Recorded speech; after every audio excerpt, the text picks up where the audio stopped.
UP BJP में अंदरूनी खींचतान की खबरों के बीच उत्तर प्रदेश के डिप्टी सीएम केशव प्रसाद मौर्य का एक खत चर्चा में है। ये खत सीएम योगी आदित्यनाथ के अंडर आने वाले नियुक्ति एवं कार्मिक विभाग को लिखा गया है। केशव प्रसाद मौर्य ने इस विभाग के अपर मुख्य सचिव को खत लिखकर आरक्षण का ब्यौरा मांगा है। ये खत 15 जुलाई को भेजा गया। इस खत में केशव प्रसाद मौर्य ने लिखा कि उन्होंने 11 अगस्त 2023 को कार्मिक विभाग के अधिकारियों से आउटसोर्सिंग संविदा पर काम करने वाले कुल अधिकारियों कर्मचारियों की जानकारी मांगी थी। ये जानकारी विधान परिषद में सवालों की ब्रीफिंग के समय मांगी गई थी। खत में आगे लिखा गया कि तब विभाग के पास इसकी सूचना नहीं थी, इसीलिए 16 अगस्त 2023 को केशव प्रसाद मौर्य ने विभाग से इस संबंध में सूचनाएं जुटाने और आरक्षण को लेकर पहले जारी किए गए आदेश का पालन सुनिश्चित किए जाने की बात लिखी थी। अब उन्होंने नियुक्ति एवं कार्मिक विभाग से पहले जारी किए जा चुके आदेश के मुताबिक सभी विभागों की सूचनाएं मांगी हैं।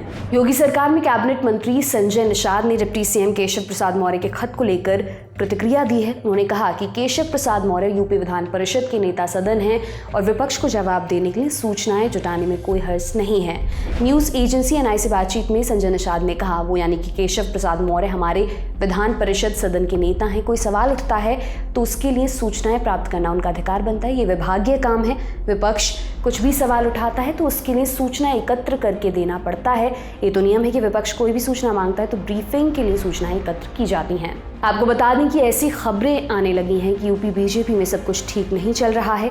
सीएम योगी आदित्यनाथ और डिप्टी सीएम केशव प्रसाद मौर्य के बीच एक बार फिर तलवारें खिंची नजर आ रही हैं। इसी बीच 16 जुलाई को यूपी के डिप्टी सीएम केशव प्रसाद मौर्य दिल्ली पहुंचे थे। उन्होंने बीजेपी के राष्ट्रीय अध्यक्ष जेपी नड्डा से वहां पर मुलाकात की थी। इससे पहले 14 जुलाई को प्रदेश बीजेपी कार्यसमिति की बैठक हुई। लोकसभा चुनाव में पार्टी के प्रदर्शन पर मंथन के लिए भाजपा के नेता लखनऊ में जुटे हुए थे।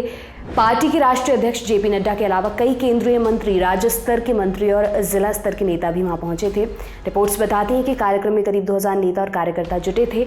मकसद था कि कार्यकर्ताओं के बीच एकजुटता का मैसेज दिया जाए। इसी बैठक में केशव प्रसाद मौर्य का दिया हुआ एक बयान बहुत वायरल हुआ, जिसमें उन्होंने संगठन को सरकार से बड़ा बताया था। मौर्य ने कहा था, मैं हमेशा कहता था और आज इस प्रदेश कार्य समिति के सामने कह रहा हूं कि संगठन सरकार से बड़ा है। संगठन से बड़ा कोई नहीं होता है। संगठन सरकार से बड़ा था, बड़ा है और हमेशा बड़ा रहेगा। मैं यहाँ सबके सामने कह रहा हूँ कि मैं खुद को उप मुख्यमंत्री बाद में मानता हूँ, भाजपा का कार्यकर्ता पहले मानता हूँ।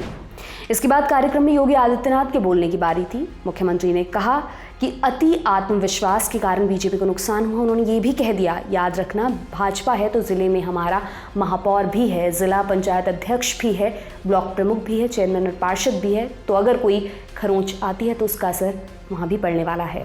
आपको बताते चलें कि लोकसभा चुनाव 2024 में बीजेपी को सबसे बड़ा झटका उत्तर प्रदेश में लगा। 2019 में कुल 80 में से 62 सीटें जीतने वाली भाजपा इस बार लुढ़क कर 33 सीटों पर आ गई। ये पार्टी के लिए अप्रत्याशित हार थी, क्योंकि यूपी को लेकर पार्टी बहुत ज़्यादा आश्वस्त थी। फिलहाल इस खबर में इतना ही। आप इस पर क्या सोचते हैं कमेंट सेक्शन में हमें बताएं। ये तमाम जानकारी आपके लिए इकट्ठा की थी हमारी साथी सुरभि ने। मैं हूं दिव्यांशी सुमराव। देखते रहिए दी लल्लन टॉप। बहुत बहुत शुक्रिया।